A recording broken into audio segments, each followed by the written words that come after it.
Should you buy the new iPad or should you skip it altogether? Let's find out in this video. Apple just announced their new iPad lineup. This is the longest they have ever gone without updating the iPad. So they have added a few impressive hardware upgrades which I will talk about a little later. But here's the thing, it doesn't really matter how powerful they make the new iPad because at the end of the day, it's still an iPad running iPad OS. I'll explain in a little bit. Also, don't forget to hit the like and subscribe button. It really helps my channel grow and it pushes me to make more videos just like this for you. Now, without any further delay, let me introduce you to the newest iPad, starting off with the iPad Air. The base storage is now 128 gigs with faster Wi-Fi, and the webcam has been moved to the landscape bezel, which is what Apple should have done in the first place. The iPad Air has the M2 chip powering it, which is 50% faster than the previous version. And the iPad Air now comes in two sizes, 11 inches and 13 inches. Both the sizes come in new colors, which are blue, purple, starlight and space grey. What do you think of the new colors? Let me know in the comments down below.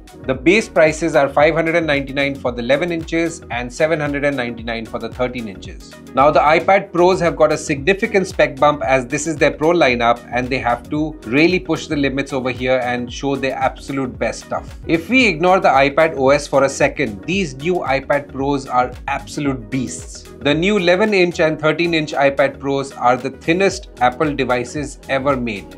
Ever. This includes the entire lineup such as iPods and iPhones. The 11-inch is 5.3 mm and the 13-inch model is just 5.1 mm. That is literally thinner than the iPod Nano. This just looks amazing and apparently it's crazy to hold because it's lighter as well.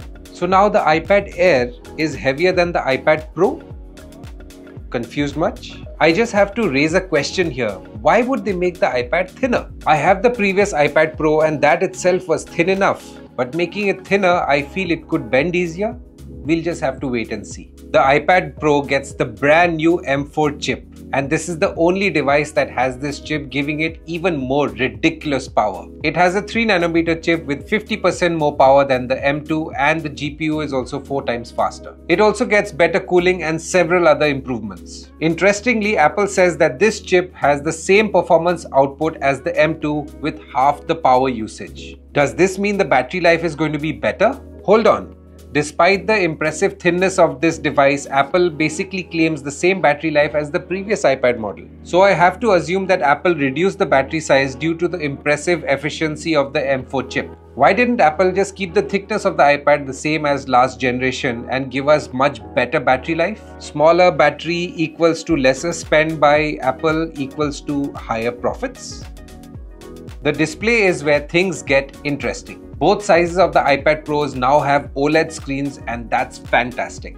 OLEDs are amazing where the blacks are blacker and the colors are super vibrant. But OLEDs are not known to be bright. This is where Apple had to put something special together, and thanks to the power of the M4 chip, Apple has used two OLED screens layered on top of one another and it's called tandem OLED display. This ingenuity is by far the most interesting part of this launch event. So what Apple did is they stacked two OLED displays on top of each other and the new M4 chip can power both the displays simultaneously. And this allows the display to output 1000 nits of brightness and 1600 nits of HDR peak brightness in an OLED, which is just insane. Apple also announced a Nano Texture matte version iPad Pro, but that will be available only on the 1 and 2 TB variants. But just be careful with this Nano Texture as it's not meant for everyone. It's only needed if an iPad is going to be used in a certain scenario, such as outdoors or in lighting conditions where there are going to be a lot of reflections on the screen. The nano-coated display will cut reflections for sure, but at the expense of overall sharpness and contrast of the display. The blacks will not look deep and the sharpness will also reduce. So if you're not going to use your iPad outdoors only, you will not need this additional $100 coating. Now coming to the point that I mentioned in the beginning of this video, it doesn't matter how powerful they make the iPad because it is limited by iPad OS. iPad OS was designed for touch input and it is not as powerful as Mac OS. So in a sense, it can never replace the MacBook, despite the super sleek form factor and the extremely powerful hardware. Don't get me wrong, this won't apply to everyone.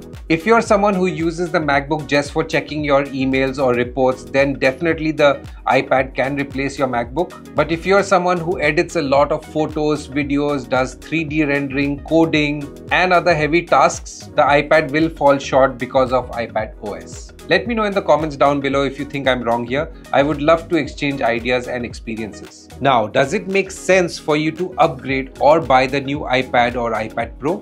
No. For the average consumer out there, the older M1 powered iPads are more than capable to handle all the tasks that you can throw at it. I have it in my hand right here, and there's nothing that my M1 iPad can't do that the new M4 iPad can. You will also be able to purchase this for a much better price now, since the new iPads have been announced and soon to be launched, making this model even more enticing. So yeah, we got the thinnest and most powerful iPads ever with better GPU and neural engine.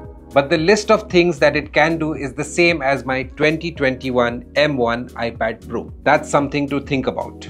Apple also announced the all-new $129 Apple Pencil Pro, which unfortunately will only work on the new iPads and there's no backward compatibility. The new Apple Pencil Pro looks exactly the same as the previous one, but it has been completely redesigned from within. It has a haptic motor and gyroscope, allowing you to change drawing strokes by just rotating the pencil, and squeezing the pencil also gives you different drawing options, which is a great addition. There's also a new Magic Keyboard which is lighter than the previous one. The trackpad is also bigger and it gives you a similar feel to a MacBook. And it also has a whole function row on top, which is actually super useful. The pass-through charging is also now 60 watts. Let me know what you think about these new iPads in the comments down below. Don't forget to hit the like and subscribe button, and see you in the next one.